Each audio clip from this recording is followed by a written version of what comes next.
Shalom, everyone. I hope everyone is enjoying their Friday morning and the start of their weekend. We are going to just jump right into it. This is the 26th episode of Exploring the Motherland, Cutting Ties and Redrawing Lines and Breaking Chains. Exploring the Motherland is a show created for the purpose of promoting the mission of Quest to Unite Africa. And you ask, what is the mission of Quest to Unite Africa? The mission of Quest to Unite Africa is to promote economic development and critical infrastructure for the benefit of the African diaspora and the African continent. We do this through three main strategies and focuses. That would be medicine, business, cultural engagement, and technological innovation. So the purpose of this show is also to keep you up to date with the current events and how they relate to our mission and how we are continuing to see the continent grow and see our brothers and sisters continue to unite, and how we can all come together and be one and to do business and create strategic partnerships for the benefit for us and future generations. So let's start. South Kivu, that's in Congo. Chinese nationals face charges of illegal mining. The High Court of Bukavu began a high-profile trial on Monday involving the three Chinese nationals accused of engaging in illegal mineral exploitation in Wanlugu, South Kivu.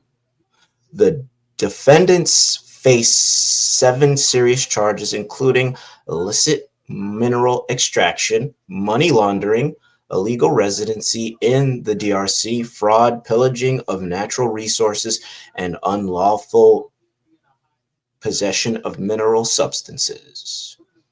And as always, I will put the links in the chat.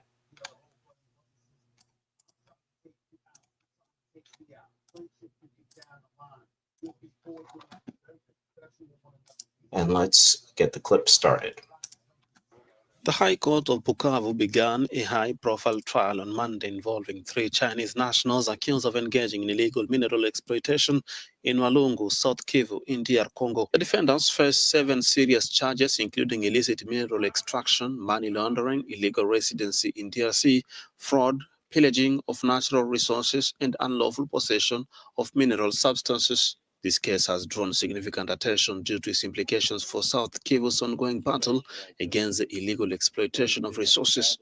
The arrested Chinese citizens were apprehended for violating the rights of the Democratic Republic of Congo. They must be tried according to the law, and their defense rights will be guaranteed, as you can already see from how the proceedings are being conducted. These alarming accusations of clandestine exploitation linked to these Chinese nationals in the South Kivu region highlights environmental destruction and river pollution caused by the gold mining via dredging. The civil party's lawyer believes that the population will regain their right and is demanding compensation for the damages caused by the Chinese companies.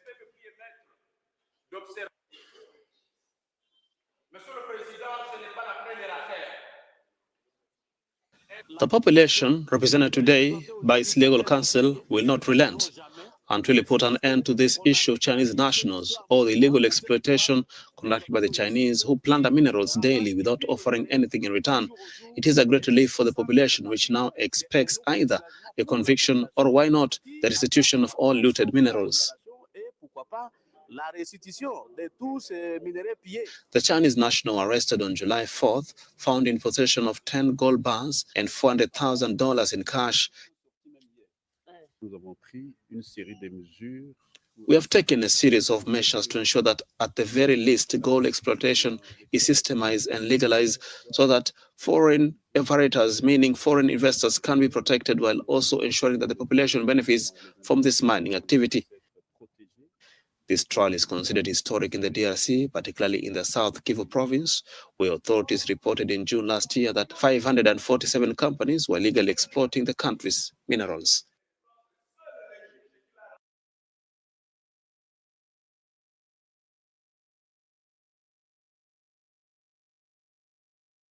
All right, so you see it. This is what we want to see. They are no longer allowing this behavior going on in their country. They are cutting ties and redrawing lines and breaking the chains of exploitation in their mineral industry and in their mineral um, resources. You know, the Congo has been one of those areas that have been exploited for so long, and now they are standing up and creating ways to deter illegal mining and to deter you know foreign entities from continuing to take advantage of them.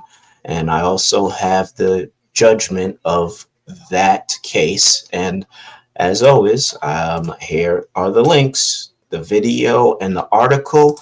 And it says 3 Chinese citizens were sentenced Tuesday to 7 years in prison in order to pay $600,000 in fines for illegally exploiting mineral resources in Congo, according to court filings.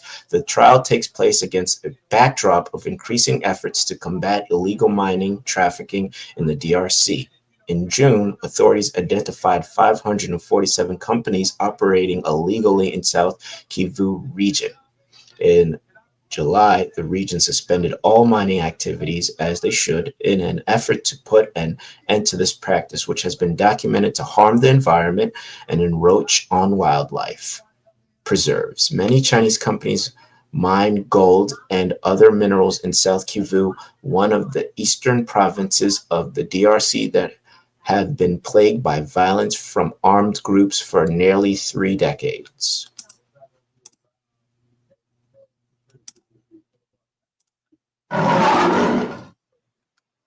I'm Troy Beverly, and this is Pan-African News. The Democratic Republic of Congo. 3 Chinese sentenced to 7 years for illegal mining in DRC. 3 Chinese citizens were sentenced late Tuesday, January 14th, 2025, to 7 years in prison in order to pay $600,000 in fines for illegal activities linked to artisanal mining in gold-rich South Kivu province. According to AFP, the trio, who were arrested on January 4th with 10 gold bars and $400,000 in cash, claimed throughout the trial that they were simple traders when apprehended by the authorities and did not know they were breaking Congolese law. As observed by AP, the ruling is the first time the Congolese government has convicted foreign nationals for unauthorized mineral exploitation in the DRC. The judge in a court in Bukavu, the capital of South Kivu, found the defendants guilty of money laundering, illegal purchase and possession of mineral substances, fraud, and looting. As mentioned by Reuters, the judge also permanently banned them from returning to the DRC after serving their sentences. Prosecuting attorney Christian Wanduma declared after the conviction, quote, "This is an educational trial that should normally serve as a wake-up call to all Chinese nationals who think they can leave China, arrive in Kitutu, Kibe, Lugushwa, Kamituga, or Wenga, and behave as if they were in their own room without even paying hotel fees," unquote. Their lawyers said they would appeal the ruling. Local authorities say they have discovered 547 mining companies, mainly Chinese, extracting minerals from South Kivu without declaring profits and often without permits. Civil society leader Nene Bintu said during an anti-illegal mining demonstration, quote, "Our minerals are being plundered by companies that are mostly Chinese owned, and our people remain in extreme poverty. The roads are dilapidated. We have difficulty accessing drinking water, healthcare, education, electricity, and employment. This situation has gone on for too long and must end now," unquote. Eastern DRC has vast reserves of gold, diamonds, and minerals used to manufacture mobile phones and electric vehicles.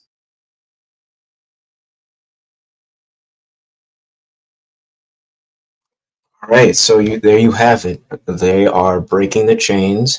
They are setting a cultural standard, and they are telling the foreign entities, more so the Chinese, that you are no longer allowed to just come in here and do whatever you want, and we will prosecute you to the fullest of our laws to prevent such behavior, and also at the same time to strengthen this effort. The public should be involved to understand why illegal mining is bad, and causing harm to their environment and causing economic loss and financial loss, because these people come into their country and take their minerals without going through the proper protocol or procedure. And there's no records or books or bookkeeping of any transactions or any you know measures for their supply chain to be to be balanced, to make sure that they're not losing money, or to make sure they're gaining money on what's there. So this is a step in the right direction, and they should just continue to make a legal framework and get the public involved to help make an advocacy to create a initiative for advocacy and become advocates for stopping illegal mining. All right, in the next story, Mali seizes 3 tons of gold from Canadian company. And if you been following this story, Mali isn't having it either, as it reports Canadian miner Barrick Gold opens a new tab, said it will have to suspend mining operations in Mali after the government seized gold stocks from the company's Lulogo Gantukonto, I know I'm butchering it, complex, and flew them out by helicopter over the weekend. Around 3 metric tons had been taken from the mining complex in western Mali on Saturday, 2 sources told Reuters on Monday, with one putting the value of gold at $245 million. In a letter, the Malian government on Monday said the seizure meant it would not be obliged to temporarily suspend mining operations at Lodo Gantugo. The seized gold, transported to the state-owned Bank of Mali in the capital Bamako, 2 sources said. One source said eyewitnesses at the mining complex had described gold being shipped in 2 separate Air Force helicopter loads. The second source said the seizure was part of a confiscation order that a judge issued last week. So basically, they found this company to be doing illegal practices. They forged a lot of documents, and again, they were taking gold without being taxed or doing the proper financial transaction, and they've been found out. Mali's military government has started seizing gold stocks of the Canadian mining company Barrick as part of a legal battle over the share of revenue owed to the West African state. The letter from the CEO, Mark Bristow, to the Malian mining minister dated Monday says Brick is awaiting official confirmation of the proper receipt by the Malian Solidarity Bank, a government entity. The seizure follows a warning letter to Brick earlier this month from Mali's senior investigating judge, Boubacar Moussa Deira, saying 3 tons of gold would be seized. The Malian authorities did not immediately respond to comments valued at around $180 million. The gold seizure is part of the dispute over revenues owed to the state. In December, Mali issued an arrest warrant to Bristow for charges of money laundering without giving evidence and ordered the seizure of Brick's gold reserves. To add more context, Mali has previously demanded about $500 million in unpaid taxes from Barrick. Source told Reuters. Barrick denies any wrongdoing. In December, Mali issued an arrest for Bristow for charges of money laundering without giving evidence and ordered the seizure of Barrick gold reserves. The company has offered to pay $370 million, which is funny. They said they weren't doing anything wrong, but they were willing to pay $370 million. And in a separate court order, January 2nd, one of the judges in Mali has found out that they probably have taken about almost $5 billion from the government in gold reserves.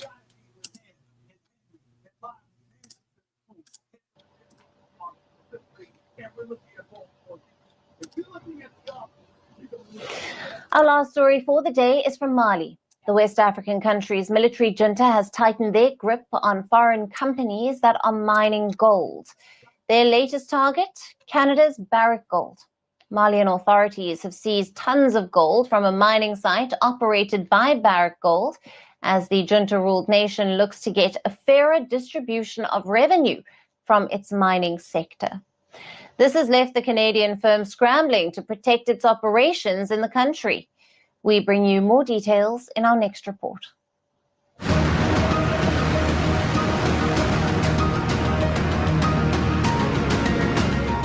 In the world's third largest gold producer, Africa, the precious metal is seen as a symbol of wealth, power, and majesty. It is also seen as a means of exchange should the country's currency collapse. Many countries in the continent, such as Mali, Ghana, and DR Congo, among others, have seen companies from the West set up their mining operations to get hold of this difficult-to-extract metal whose prices have increased in recent months. But a growing anti-West sentiment, especially in the West African country of Mali, has made it difficult for foreign mining companies to operate. Ever since the military came to power in Mali, it has been demanding a greater share of revenues from the Western mining companies by negotiating new contracts. This is to bolster its government revenues as prices of the precious metal rally to record highs, and its latest target is a Canadian company called Barrick Gold. Authorities in Mali, Africa's second-largest gold producer, have started enforcing a provisional order to seize gold stock at a mine operated by Barrick Gold. Around 3 metric tons of gold has been flown out by the Malian authorities from the company's Loulo-Gounkoto mining complex in western Mali over the weekend, which reports suggest is valued at $245 million. Loulo-Gounkoto accounts for around 14% of Barrick's 2025 estimated gold output. This prompted the company to suspend mining operations in Mali's Loulo and Gounkoto mines on Monday. In its letter to the Malian government, Barrick said the seizure of the gold meant it was no longer covered by Barrick's insurance. The company added that it was awaiting official confirmation of the proper receipt by Malian Solidarity Bank, a government entity. The seizure of Barrick's gold followed a warning letter to the Canadian company earlier this month from a judge in Mali that said 3 tons of gold would be seized. Mali's economy ministry also claimed that 2 mines operated by Barrick in the country owed a total of $5.5 billion to the government, a much higher figure than previously estimated. To be sure, the company owns 80% of the mining complex in Loulo-Gounkoto, with Mali government owning only 20%. However, this is not the first time that the Canadian company has come under fire from the military-led authorities in Mali. Barrick Gold and Mali have been at odds with each other since 2023 over a contract based on new mining rules. The row has escalated several times, with Mali detaining 4 senior executives in November and issuing an arrest warrant for Barrick Gold CEO Mark Bristow in December for charges of money laundering. Reports suggest that Mali, which has struggled for years with jihadi violence and high levels of poverty and hunger, had previously demanded about $500 million in unpaid taxes from Barrick. But the company denied any wrongdoing and said it had paid Mali $85 million in October. Mali has similarly been pressuring other foreign companies too. In November 2024, Australia's Resolute Mining also came under fire after its CEO and 2 executives were detained in capital Bamako. The mining company had to pay $160 million to the government to help resolve the tax dispute. However, this bulldozing on companies has not been limited to Mali. Mali's neighbors, Niger and Burkina Faso, have also increased pressure on Western companies. Burkina Faso said in October 2024 that the country had planned to withdraw mining permits from some foreign companies and would seek to produce more of its own gold. In Niger, authorities took control of the French nuclear fuels company Orano-Somer uranium mine in December. So as West Africa tightens its grip on mining operations, Western companies are scrambling to protect their operations in the junta-ruled countries. From breaking news to the day's biggest So, as you said, as you saw, they are scrambling. You know, the Alliance of Sahel states are on code, for a lack of a better word, or as our people say, they no longer want to be exploited. They are cutting ties, redrawing lines, and breaking chains. Again, that's, so appropriate. And this is another example of cultural engagement to seek more sovereignty and create more policies beneficial for the people of Mali. Furthermore, the AES has set a cultural standard for all other African countries to follow in regards to economic independence and progression. Now is the time to start seeking more ownership of their own minerals and resources to help further progression of their people and the continent as a whole, seeking more revenue for their stake in their own minerals and industries.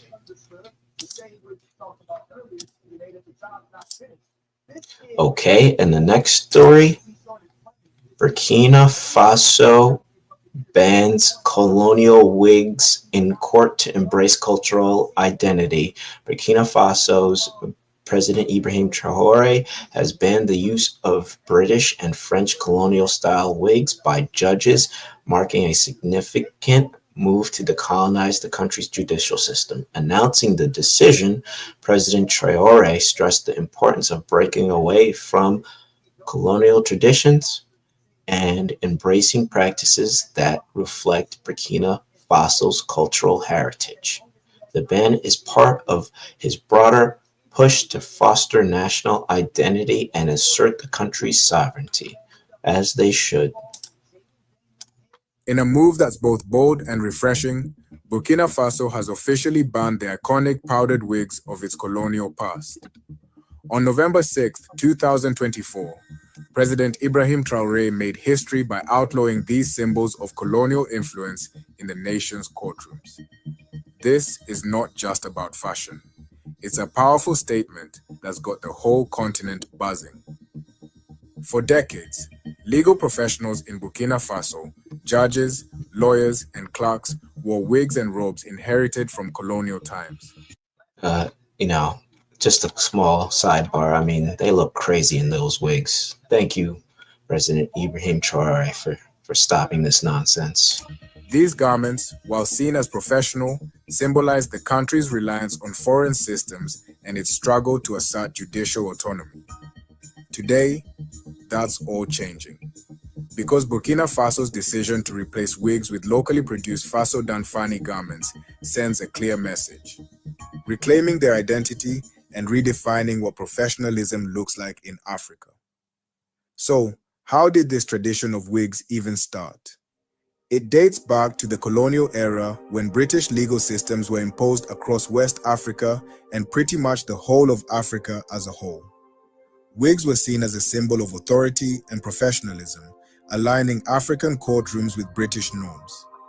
Even after independence, many nations kept the practice, believing it connected them to the global legal community.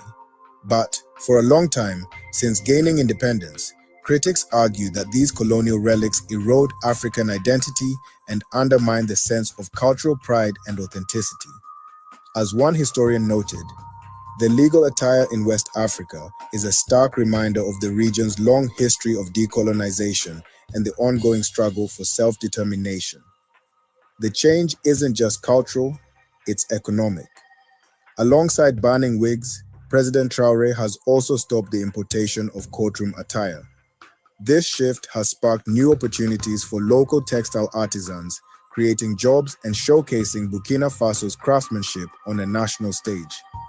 Faso Danfani is more than just a fabric.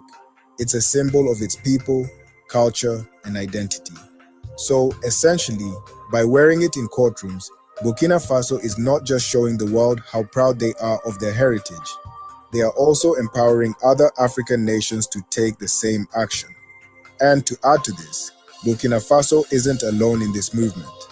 In 2020, Zimbabwe removed wigs for most judges, and countries like Ghana, Malawi, and Kenya have also embraced locally inspired legal attire. These shifts are part of a broader effort to decolonize African institutions and reflect the cultural identities of their people.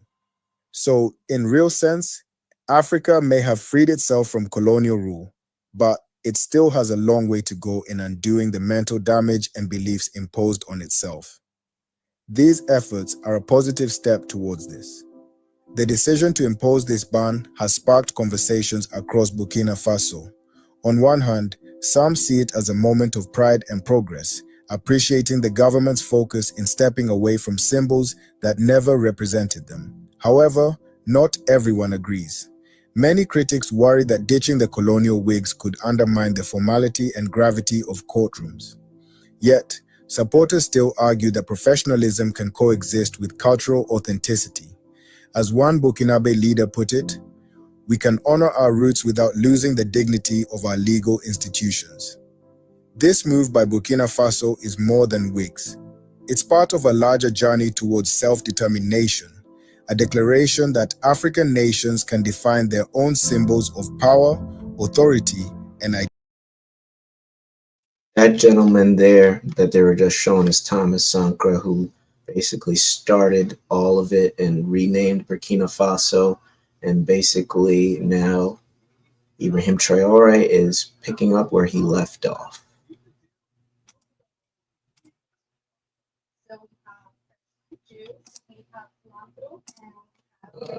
Identity. At a time where many African nations are still at a very early stage in their development compared to the leading nations across the world, it is even more important than ever for governments to ensure they take the right action to protect the African minds and culture by supporting and enabling its preservation through such policies. Burkina Faso's bold decision marks a new chapter in Africa's story. We continue to see the rise of true Pan-African leaders like Ibrahim Traoré who support the continent's progress. What are your thoughts on this ban?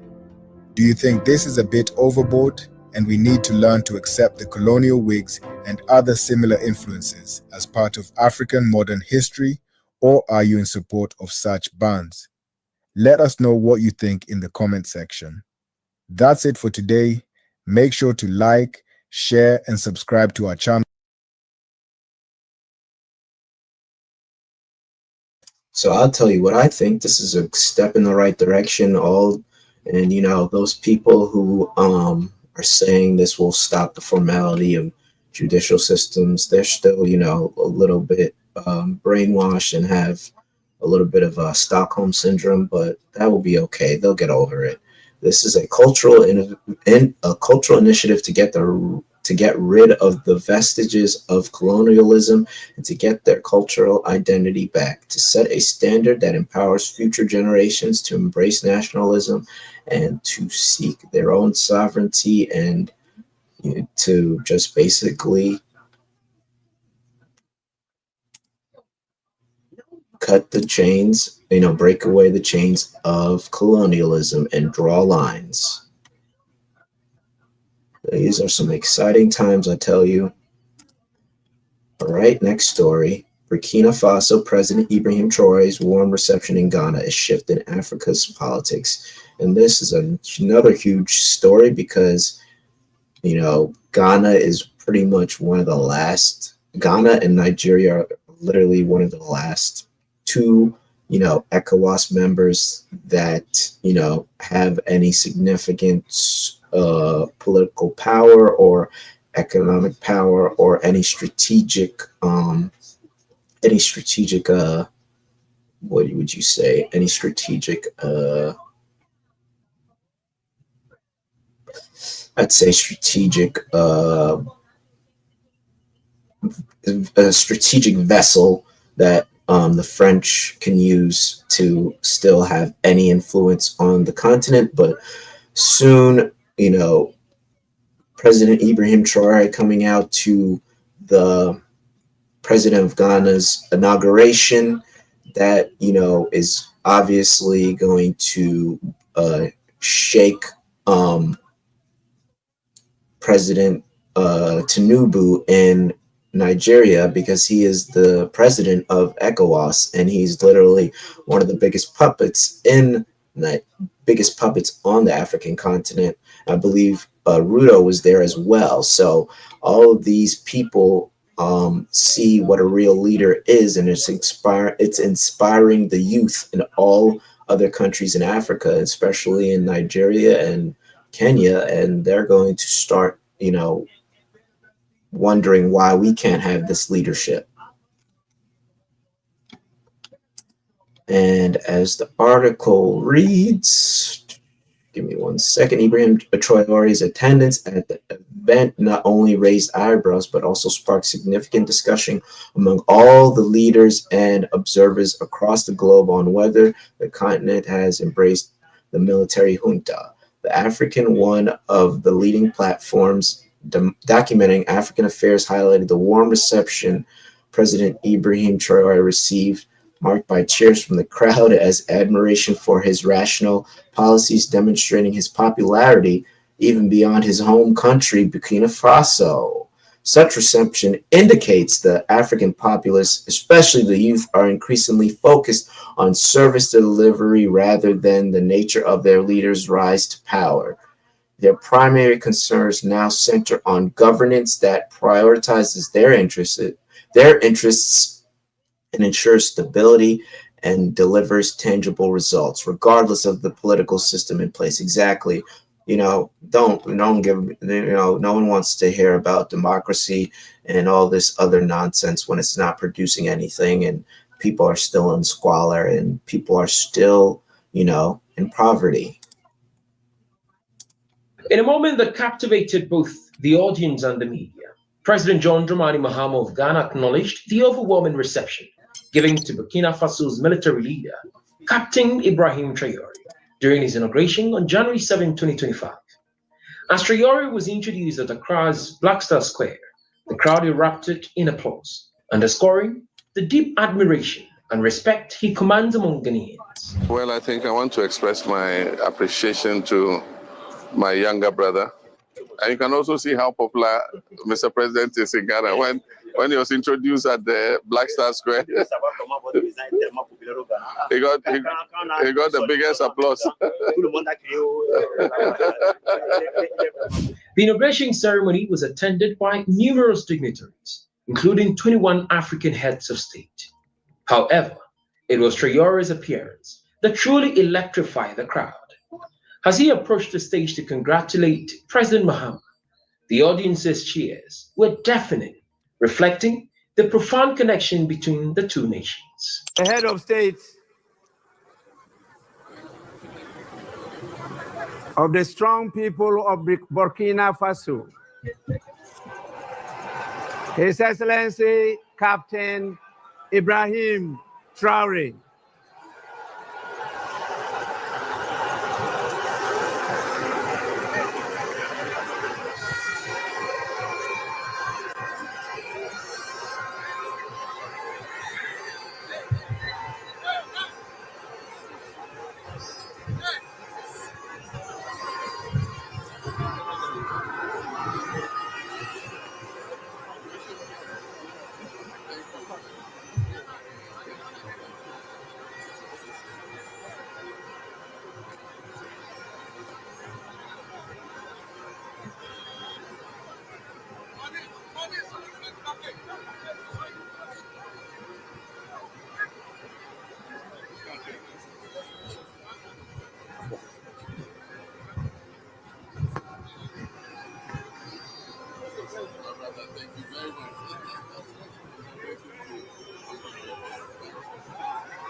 honorable members, the full meaning of Burkina Faso means strong men and women of integrity.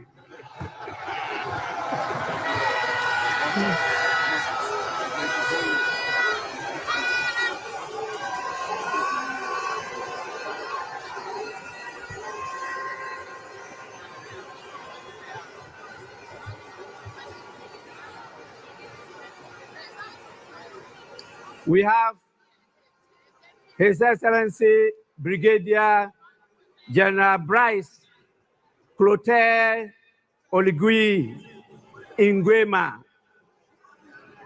the President of the Republic of Gabon. Recognizing the significance of this moment, President Mahama remarked, "You can also see how popular Mr. President is in Ghana when he was introduced at the Black Star Square. He got the biggest applause." This statement not only highlighted Traore's popularity, but also emphasized the strong bond between Ghana and Burkina Faso. The warm reception and Mahama's acknowledgement signal a commitment to strengthening the relationship between the two countries. International relations expert Dr. Vladimir Entridanso noted that Traore's presence at the inauguration underscores the importance of fostering cooperation and mutual respect in the region. Both nations share a history of resilience and a commitment to democratic values. The mutual respect between their leaders suggests a promising future for collaboration in areas such as economic development, security, and cultural exchange. The inauguration of President Mahama was more than just a political event. It was a celebration of Ghana's democracy and a symbol of the lasting friendship between Ghana, Burkina Faso, and other African nations. The warm reception of President Traore and Mahama's recognition of it reflect a unified vision for a prosperous and peaceful future in West Africa. The coming years hold great promise as these nations work together to foster growth and development in their respective countries.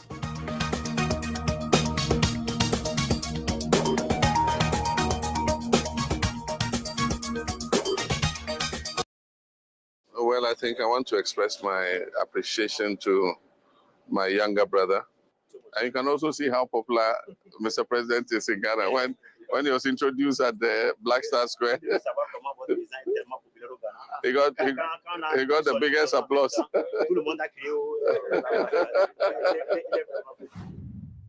In a surprising and strategic development that has left many African leaders, particularly those critical of Captain Ibrahim Traore, astounded, Ghana's newly inaugurated president, John Mahama, held a private meeting with Captain Ibrahim Traore immediately following his swearing-in ceremony.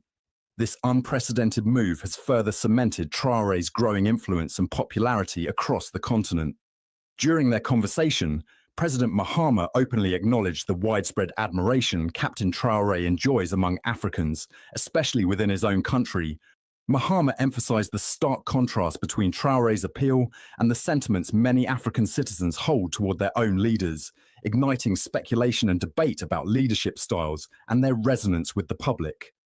Before delving deeper into how Captain Ibrahim Traore has captured the hearts of millions, often leaving other African leaders grappling with feelings of inadequacy in comparison, let's take a moment to hear a critical excerpt from President Mahama's remarks during his meeting with Traore. Here, I don't know who that was before, but that's the president of Senegal. Who else? I think Rudos should be in this video, but we'll see. They're shook. They're like, oh man, this guy actually means business, and now everyone sees what real leadership in Africa is, what it means not to be a puppet. To my younger brother. I am happy that my brother was able to make the trip to support us. I will certainly make a visit to Burkina Faso to express my thanks. I think we are at the beginning of a new cooperation relationship with our country. We know the challenges that Burkina Faso faces with terrorist attacks. We must be united with. You know what also this means, family? This means that Ghana is, it's pretty much indefinite, and that, Ghana will probably leave ECOWAS if they are going to do strategic partnerships with Burkina Faso. So, I mean, I'm getting chills just thinking about it. With Burkina Faso and work together for the return of peace to Burkina Faso, because without peace, there will be no development. I would really like to thank you for your participation at my institute, which I really appreciated. As I said, we are one people, so we have to work together. And as I said, we are only separated by colonial borders. We have to do everything to promote integration as much as possible. We have discussed a few topics, in particular, how to improve trade between Burkina Faso and Ghana. There are a few trades that we have to work on together to see how we can resolve this difficulty. We will continue to work together as one people. And you can also see how popular Mr. President is in Ghana. When he was introduced at the Black Star Square, he got the biggest applause. Thank you, my brother. Thank you very much. Yes. Now returning to what happened in Ghana when Captain Ibrahim Traoré arrived, it is now clear that one moment stood out during the recent inauguration of Ghana's President John Mahama. The thunderous applause and fervent cheers reserved for Captain Ibrahim Traoré, Burkina Faso's 36-year-old transitional leader. This reaction was not merely a gesture of courtesy towards a visiting dignitary. Instead, it was a profound and unmistakable acknowledgement of the ideals that Traoré represents. A courageous, action-driven leader who prioritizes the well-being of his people over personal or foreign interests. His presence was a stark contrast to the weariness felt by many Ghanaians after years of political stagnation and economic hardship. Ghanaians, like many across Africa, are disillusioned with the status quo. High inflation, a weakening currency, and harsh conditions imposed by International Monetary Fund, IMF, bailouts under previous leaderships have fueled public frustration. The economic...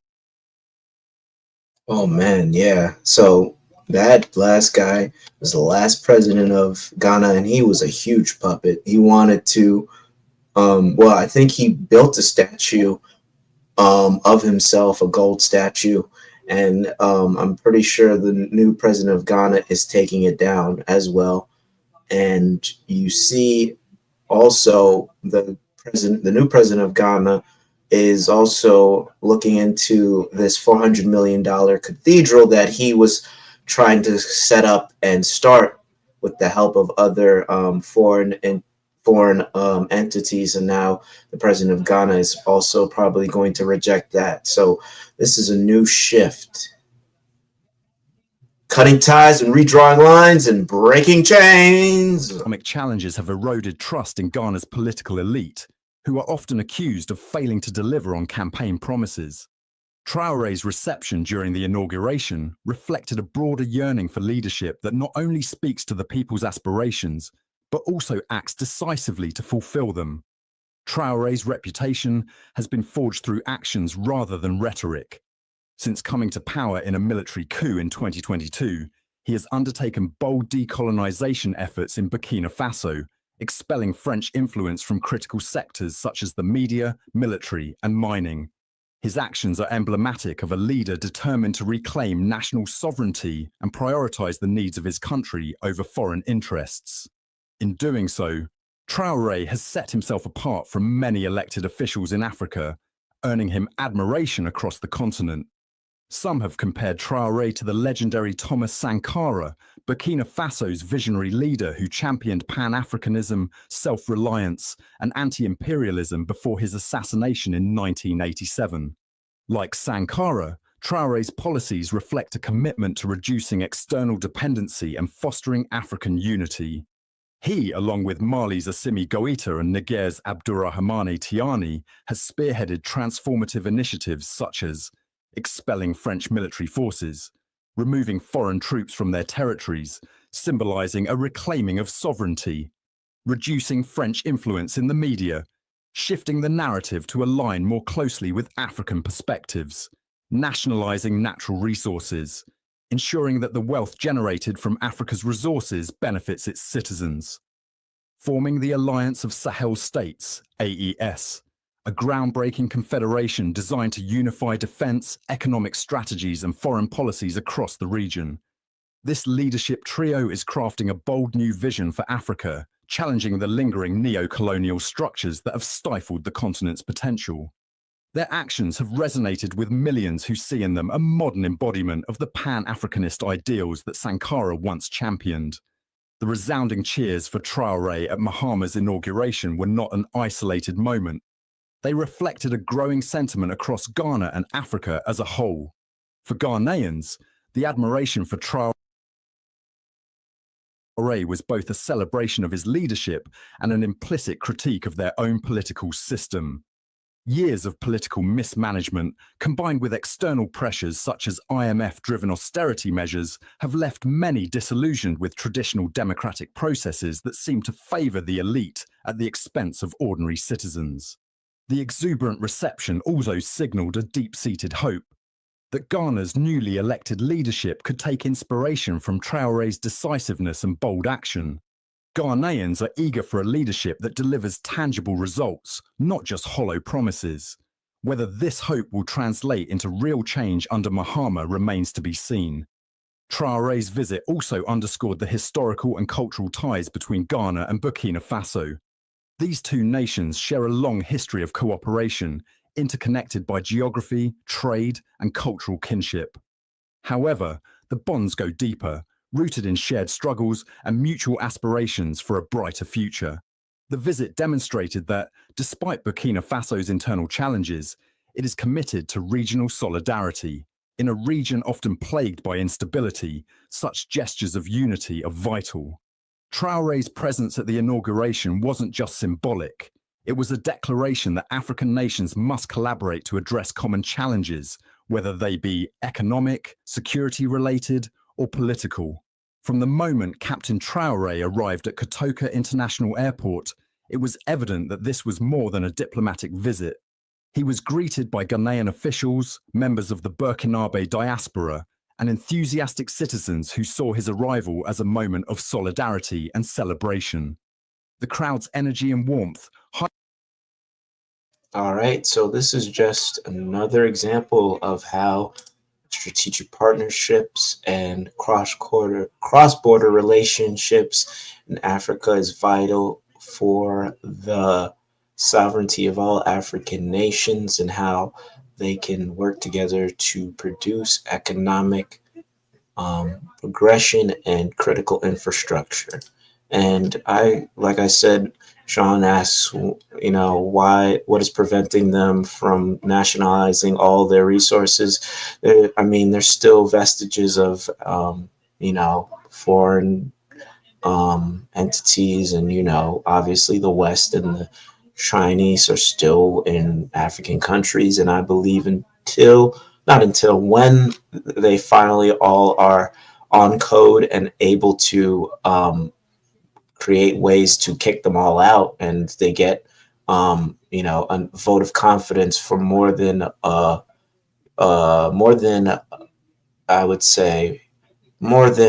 enough confidence between different African nations, then they'll be able to nationalize their resources.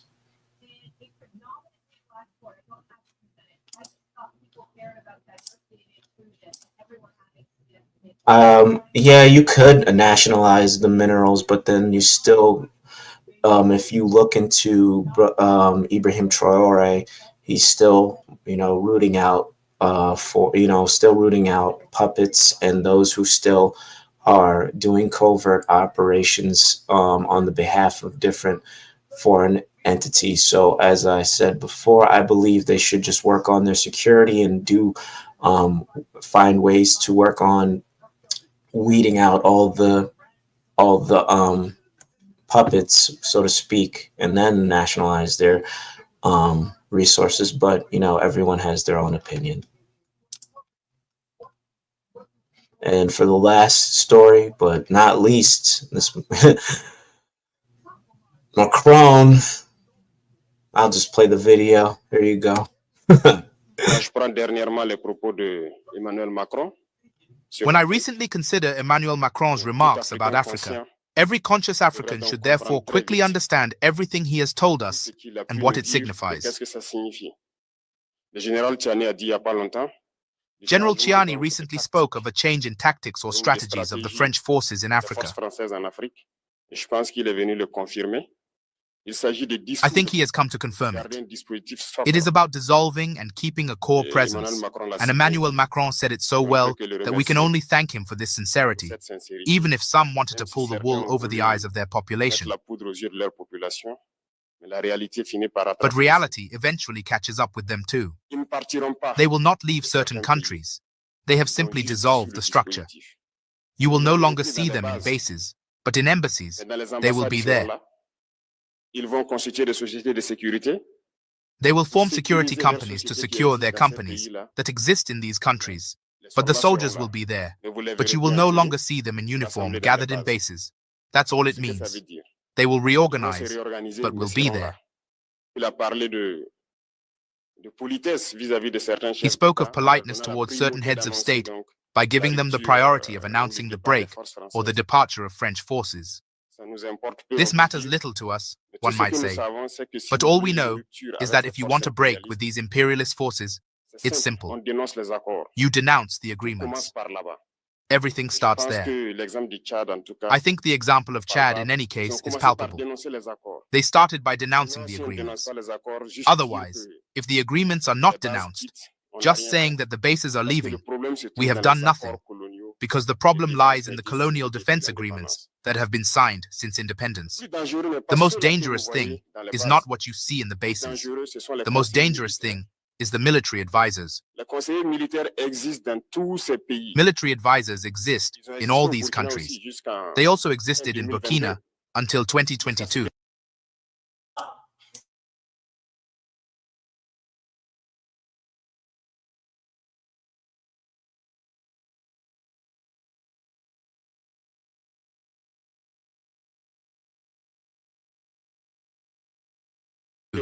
Until we took responsibility. And who are these military advisors? They are the ones who are supposed to implement France's policy here. They must work to make our armies very weak, so that France can always have the argument of existing here under the pretext of comparing us. They had succeeded. Our sentinels were thus standing guard with sticks. That is what France wants from our armies. When we reach this stage, we have no choice but to want them to come and settle. But the Burkinabe army managed at one point to get rid of the military advisors. Unfortunately, I think that in 2019, after the operation in Tapoa, where these French saw that the Burkinabe army still had the capacity to react to terrorism, they called the chiefs of staff in France. They instructed them to reinstate the military advisors throughout the structure. Well, he did not accept, but upon returning to the country, the politicians instructed him to accept the military advisors, and that is where the military advisors returned to the Burkinabe army in 2019, with all the consequences that we know. The army was disappearing in the years 2020 to 2021, and moreover, this is the moment when many soldiers had to desert, because there was no more hope. We were collapsing. That's a little how they work at the general staff of the armies, in all the army general staffs, in the schools.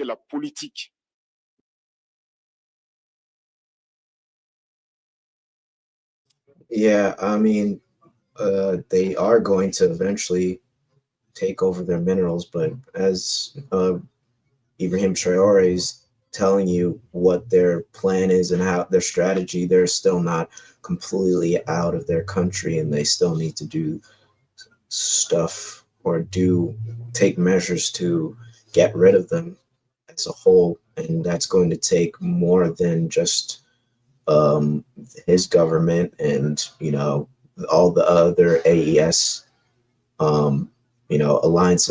alliance of Sahel states. It's going to take again another cultural engagement initiative to make sure everyone understands what they're doing and how they're operating. This is economic warfare. So, I mean, this is still a little bit more nuanced than let's just nationalize our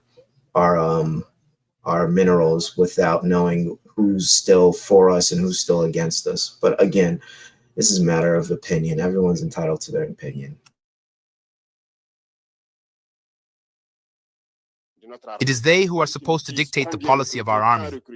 It is they who tell us how many to recruit, when to recruit, and what to do with them. They are in the schools to tell us how to train them, and so on. As long as these military advisors are there, you are not independent. Your army will only have the appearance of an army that will be there doing parades, circus acts. But when the war comes, you will realize that the parade is one thing, but the war is another thing. It is necessary to break the agreements. It is the only way to have an independent army and build itself to be strong. But many people do not understand it, perhaps. And even with these agreements, France chooses officer cadets in our states to train them. This through these same agreements.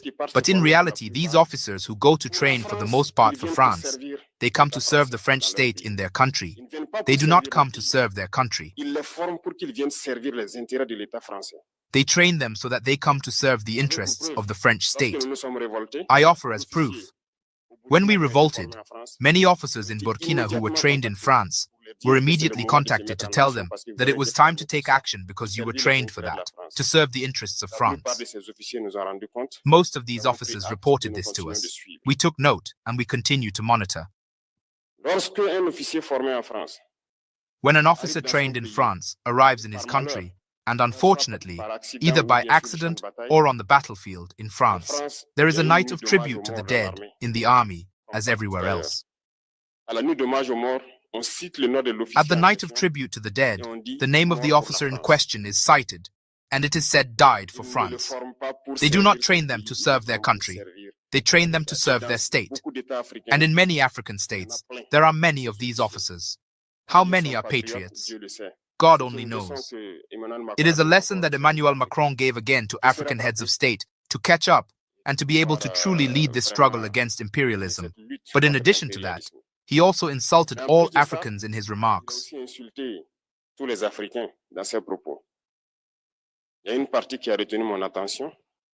There is a part that caught my attention where he spoke of ingratitude, and that ingratitude is a disease not transmissible to humans. He is human, our ingratitude is not transmissible to him. That's how this gentleman sees Africa, sees Africans. We are not humans in his eyes. Perhaps it is he who is not human. He does not put himself in the class of humans, but well him. I think that if he did not think about it, and he prays every morning when he wakes up, he should pray to the Africans, because it is thanks to our ancestors that a France exists today. He should pray to us. In his eyes, we must not be humans. We are more than humans. These are very strong messages that he conveys. I pity the French people. But still, he is good for Africa, a necessary evil for us. Those who want to awaken. Those who do not want to awaken. As we say, one cannot awaken someone who is not sleeping. Africans must awaken. We must work to be independent, at least so that our people know happiness. And the struggle against imperialism is that. It is necessary to decolonize mentalities, to take into account all this data, because the world gives us so many examples to see. For them, there is no morality. They can call you a terrorist today, but tomorrow you are a hero by their simple word. They decide what they do. They speak of democracy, but they themselves carry out constitutional coup d'etat among themselves. They speak of human rights, but they decimate populations elsewhere. The African must awaken. Africa must awaken. And the struggle against imperialism is permanent. I invite you to incorporate this struggle, to work so that we are truly independent, that we are self-sufficient, and that we can develop, know happiness, what our people aspire to. Thank you. I wish you a very good day, a very good week, and a very good year, and that at the end of this year, 2025, in retrospect, we should tell ourselves that we have brought a great plus to our nation. Thank you very much to all. May God bless you and may God protect our dear homeland, the homeland or death, we shall overcome. So you heard it. Let me get into the article. I just wanted you to hear his powerful speech. French President Macron is insulting all Africans, as Ibrahim Traoré said, urging African nations to end military pacts with Paris. Macron humiliated all Africans. This is how this gentleman sees Africa and Africans. We are not human beings in his eyes, Traoré said at ceremony in capital of Ouagadougou on Monday, hitting back at recent remarks by the French leader in an address to diplomatic corps last week. Macron said African leaders had forgotten to say thank you to France for helping to combat insurgency in the Sahel region. That's kind of funny because, as you know, Ibrahim Traoré just spoke so eloquently about how they're still they're the ones who are creating the insurgency, and he's saying also that there are sleeper French soldiers in a lot of countries that still, you know, are trained by the France, you know, in those military pacts and still have allegiance to the French. So he's speaking to those countries that still have pacts or have cut pacts with the French to make sure to, you know, weed out those agents and to strengthen their security through solidarity and through education and just waking up, as he said before. And the West African leader also said that Paris is changing its strategy to maintain its forces in Africa, as many nations in recent years have expelled French soldiers and bases. They will not leave certain countries. They will set up security companies to secure their companies, which are in these countries, but the soldiers will be there. You will no longer see them in uniform or gathered in bases. Traoré said, voicing regret that many of his peers had yet not understood this. If you want to break with these imperialist forces, it's simple. We must denounce these agreements. The problem lies in colonial defense agreements that have been signed since independence. Traoré called Africans to wake up, to work for the happiness of African people, to fight against imperialism and decolonize mentalities.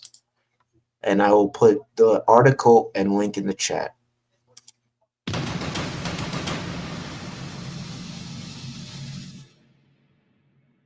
We have here a speech by Ibrahim Traoré, president of Burkina Faso.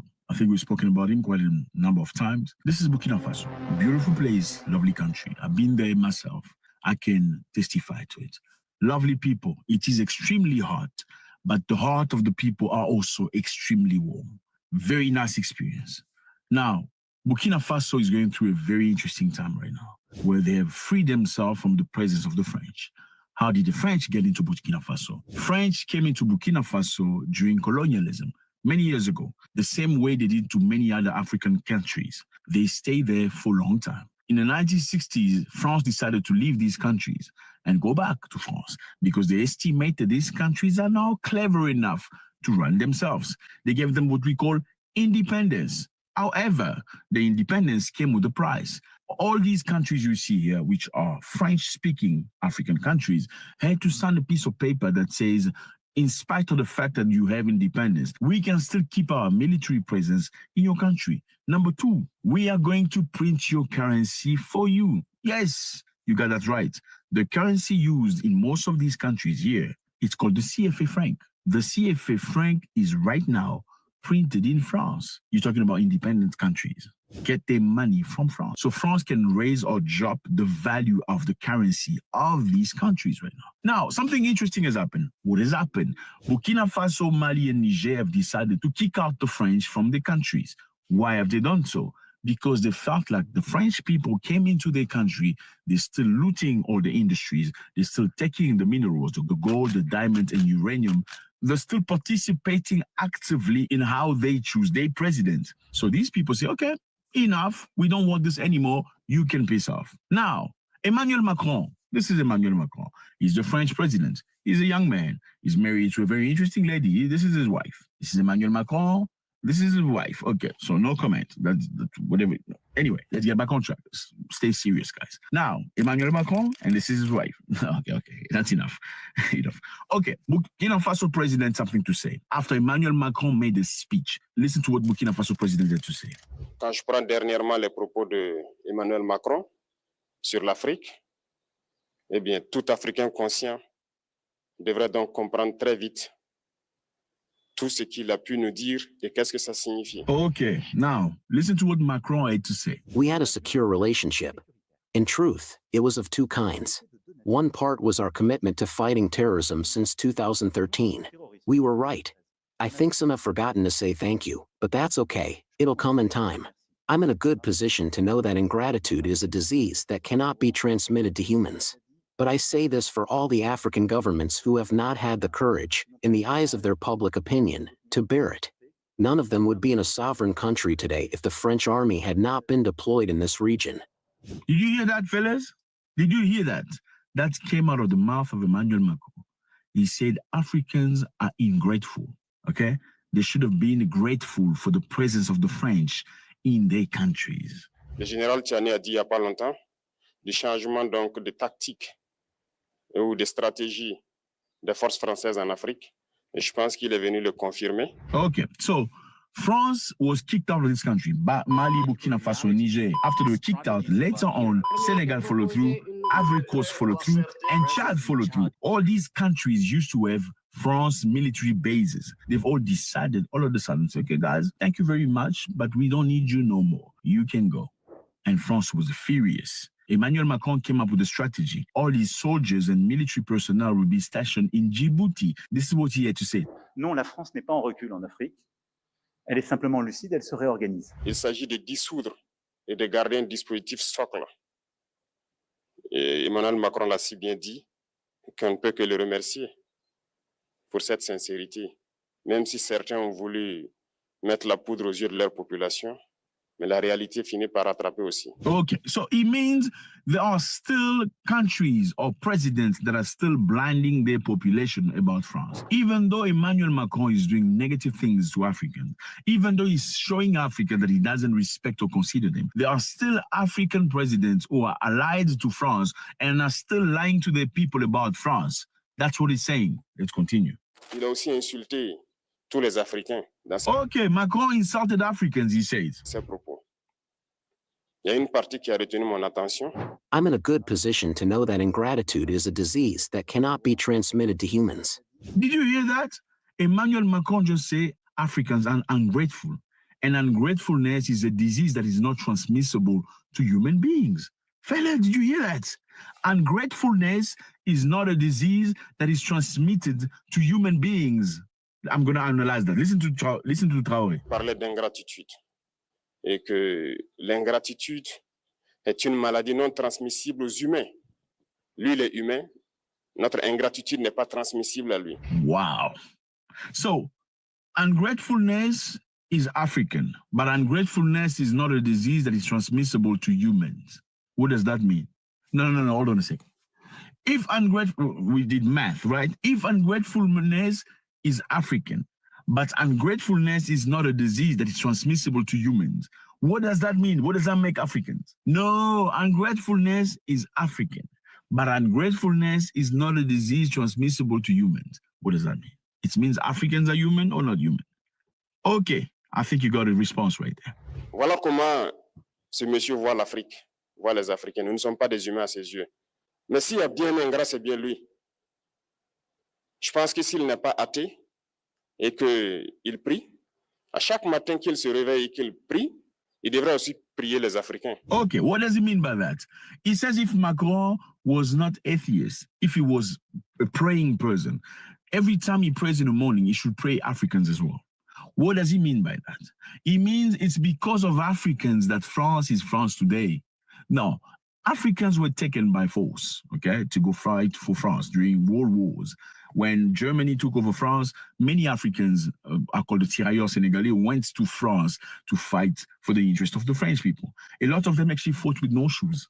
They gave them no shoes. While the justification was that all these Africans refused to wear shoes during winter. Imagine winter where the floor is completely iced. Africans refuse to wear shoes, apparently. Do you think they refuse to wear shoes, or do you think they refuse to give them shoes? Anyway, that's not the point. The point is, when they won Paris back from the Germans, Africans were at the forefront. But what they did was, the general that was in charge, General de Gaulle made sure to remove Africans from the forefront and put white French people in front, so that the population of France can see that the people that liberated Paris were actually white French and not some poor Africans. Now, this man, Ibrahim Traoré, says that if Macron was actually a grateful person and praying person, he would be praying Africans, because those Africans are the ones that made sure France today is not Germany. Parce que c'est grâce à qu'il existe une France. Funny. Les Africains doivent se réveiller.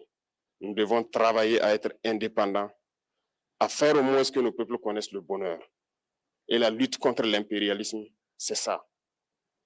Il faut décoloniser les mentalités, prendre en compte toutes ces données-là, parce que le monde nous donne tellement d'exemples à voir. This is what it is, fellas. Ibrahim Traoré is very clear, very simple. You know, in Africa, we tend to believe that the older you get, the wiser you get. I don't know why, you know. Some people talk about respect the elders, you know.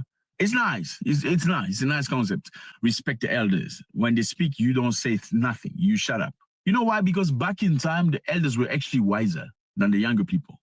But today, it's just mayhem. You don't know who's older, who's younger, because you sometimes see people at 54 years old doing absolutely nonsense, while some dude at 24 has actually got his life on track. Everything is clear, simple, normal. You know, it's, I don't know, 54, 57, running after a little girl that's 16, 19 years old with a big stomach and whatever. And whilst you see a young man at 27.